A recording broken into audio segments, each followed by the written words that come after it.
Hey everybody, and welcome back to my channel.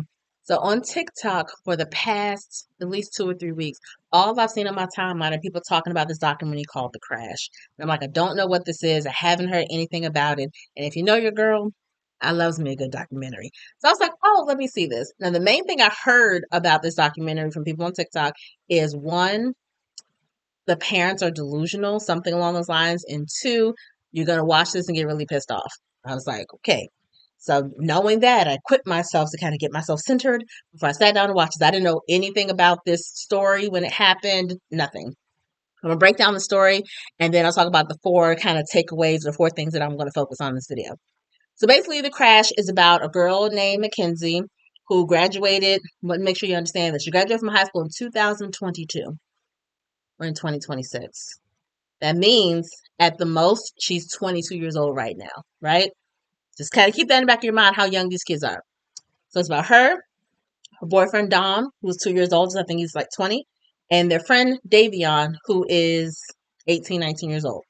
There's also two other friends named Rosie and Bubba. The five of them are like the best friends. They're always hanging out. It's very clear for me, distinction. Davion is the only black person in this whole group. That's already for me red flag number one. But I digress. It's not really anything to do with the story, but still.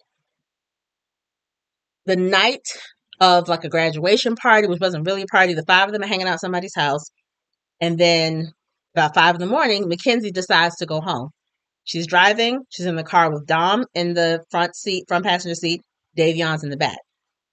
Now, what happens between when they leave and the ultimate end of this ride, it's a lot of confusion, and there's a lot of stuff that we'll never know because Mackenzie claims to not know anything. She claims to not remember a single solitary thing, which I don't necessarily believe to be true, but I'm also not her. I can't prove that she's not telling the complete truth. Essentially, there are cameras on different buildings along her route to show the car. We see the car normally driving, right? There's nobody on the street, literally 5 something in the morning. No one is on these streets, right? You see her calmly making a right turn, putting on her turn signal and everything. All of a sudden, you see the car is picking up speed. And you see from some of the camera angles that it's going shoot, shoot, shoot, super, super fast. And then you see it go super fast, hop a curb, doesn't stop at all, and crashes into the side of a building. Dom and Davion are killed, are pronounced dead at the scene. Mackenzie has a ton of injuries. Things are broken, out of place. She's in a neck brace, like all this stuff.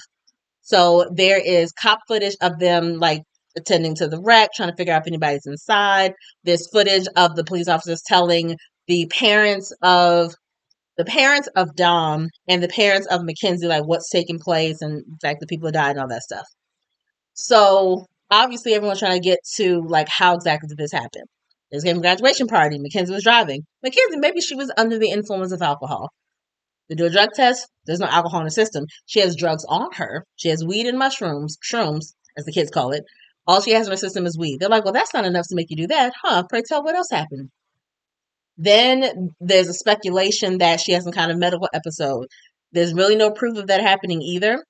And then they get the black box of the car that explains what happened at least the last 5 seconds before this crash. Last 5 seconds of the car, they show that the car was going 100 miles per hour. The brake was never pressed, and the gear shift went from drive to neutral and back to drive. That's literally all the information that they have. So putting these pieces together and looking into the history of these three people, they come to the conclusion that this was something done intentionally by Mackenzie. She is arrested.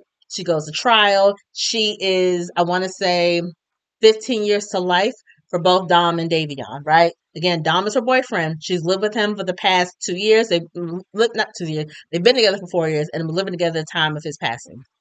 And so they're showing the court scene and they show Dom's father and his sister and how they loved Mackenzie. Oh my gosh, Dom was so in love with her. She was in love with him. When the trial starts, they're under the assumption, oh, she had been under influence. Like this happens, it's a tragedy. They were on her family side and sitting with them. And then when the trial starts coming out, they start saying, wait a minute, she have anything in her system? Wait a minute, the car was going how fast? They slowly start changing their minds. Davion's father, mind you, Davion is black. He has adopted black foster. He's like was adopted. He has black foster sisters. He's adopted by two white people. His father was not with the stuff. I love the fact that his father never once faltered in his belief that something is not right here. We just want to get to the bottom of it. This should have never happened, right? So that's essentially what it is. And Mackenzie is in the documentary, reporting from jail with her lawyer by her side, telling her side of the story, how she feels remorse, she feels so bad about what happened, still claiming she doesn't remember anything. Again, that's not my place to necessarily say she does or doesn't. I'm a little skeptical, but what do I know, right? A couple things that happened in the trial that kind of made no sense, at least from my standpoint. Her mom claims that Mackenzie has POTS. Now, POTS is, hold on, let me look it up real quick because I don't want to get this wrong. Okay, POTS is, I'm going to butcher some of these words, postural orthostatic tachycardia syndrome, a condition that causes a number of symptoms when you transition from lying down to standing up, such as a fast heart rate, dizziness, and fatigue. So her mother is saying, oh, well, maybe she was having an episode of POTS, and that led to her blacking out. Now, can POTS make you black out? Absolutely, it can. Can it make you just faint altogether? Absolutely, it can do all of that stuff. But if that is your defense, then as a defense attorney, wouldn't you have a doctor on the stand to A, confirm that she has this, and B, confirm that this is completely plausible? There was no doctor.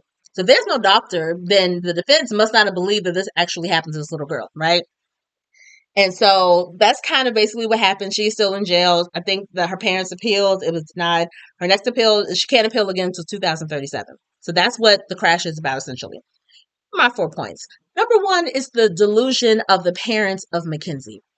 Now, as a mother myself, one thing that I really impress upon my children, I actually just had a conversation with my son today, is about holding himself accountable. And that can mean a lot of different things. That can mean holding yourself accountable when you did something wrong. That can mean holding your feelings accountable and telling people how you feel about something. That can mean a lot of different things.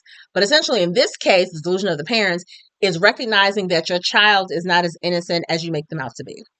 There's a scene where they're talking about how there are several reports against Mackenzie when it comes to bullying, claiming her as a bully. Her father's like, I picked her up from school one day. She got suspended for bullying. And he's like, I looked at my daughter and I asked her, did you do it? She was crying. She said, no, I know my daughter's lying. So I know that she hadn't been telling the truth. But 7 or 8 girls probably aren't lying. So maybe someone was lying in that one instance. But if you have 7 or 8 reports against this one girl, that's kind of the sign that something may be a little off here. And one of the parents, I think the mom, she made a statement. I had to write it down because I was like, girl, please don't do that. She didn't need to be disciplined a lot. Any teenager is going to need to be disciplined at least a little bit. And even if you say she didn't need to be disciplined a lot, I get the impression that y'all didn't discipline that little girl at all. Because people like that who are not disciplined, they run around thinking that they can't be touched. They run around thinking that there's no way they're going to be punished. They run around thinking that everything they're doing must be perfectly fine because obviously they're not getting in trouble for it. That's a dangerous place to be. And Davion's father said the same thing. He said his parents do her no favors by acting like she did nothing wrong. That is the realest thing that was said in this whole freaking documentary. Second point is her mugshot. Now, when everything first happened, when the news first broke, they obviously are showing graduation pictures of the kids and of Dom and looking all nice or whatever.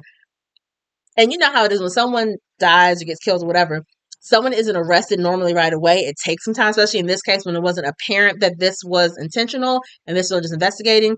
She didn't get arrested until months later. What they showed on that TV screen was not a mugshot of her looking. And mind you, she's 18 at the time, so she is legally an adult. It is not a mugshot. It's like a glamour shot from social media. And this is my issue because this happens a lot when you are covering white criminals compared to black criminals. If it was a black person, you would have shown the actual mugshot taken at the police station, as opposed to this white criminal. You're showing her in a glamour shot, basically making it seem like she's so innocent and sweet or whatever. Like, oh, I can't believe she's the one arrested. It's like, get out of here. And I've seen that, like blatantly seen that. Now, I used to be a newspaper reporter and I saw blatant stuff like that all the time where they really wanted to paint this picture. There was a man who had killed his wife and his kids. And the picture they put up there was not his mugshot. It was a family portrait of him and the victims, of the people that he killed. But if it's a black person, especially a black man, it's always going to be the actual mugshot, him looking menacing and mean and obviously guilty. So that pissed me off for a whole nother reason. But I was like, whatever. Third, Be careful what you post on social media. When they're painting the kind of person that Mackenzie is, they're looking obviously at these, the fact she had 7 records of bullying at her school, and she was an influencer, so she had tons of videos. So they're also looking at how she portrays herself. Almost every video, she's smoking from a bong, she's taking the shrooms, she's throwing her the middle finger, she's cursing people out, she's talking about, what, F y'all, if y'all don't like this, y'all could do da da da da da. And it's just so, it's also indicative of the fact that you as parents are not monitoring this. And we live in a world where social media is very, very apparent. A lot of schools right now use social media when it comes to like finding a roommate or just, interacting with different school clubs and organizations. So I feel like it's something you can't totally ignore if you're a young person, right? So I'm not saying she shouldn't have it at all because she wants to be an influencer. That's fine, whatever. Have my own thoughts about that, but the video isn't about that. But as parents, you guys supposed to at least be monitoring it. And you guys had no problem with the stuff she was posting. And so they took a lot of those videos of her acting ratchet and raunchy and violent in some ways and very like drug driven. They used a lot of those videos to paint her in a certain light during the trial. So again, be careful what the heck you post on social media. Most of the stuff that's on social media lives forever, and people will take the stuff. And y'all have seen that. You have seen that with celebrities. People will dig up tweets from 15, 20 years ago and use it to vilify a person now in 2026. So be careful with posting on social media. And if you are a parent, make sure you have access to your children's accounts. Like, don't be in the dark. Like, these parents seem like they didn't care. Like, oh, we just trust our daughter. And it's not about trust. It's about making sure that they don't put something to make them look in a bad light. Sometimes kids aren't paying attention and they're posting stuff to show exactly where they are at the exact time that they're there. It's like, you want somebody to snatch you up? You want somebody to rob you? You want somebody to come like, just be careful about that and just again monitor it if you're a parent, right? And the last thing is the idea of being tone deaf. This goes again out to Mackenzie's parents. There is a term called read the room, right?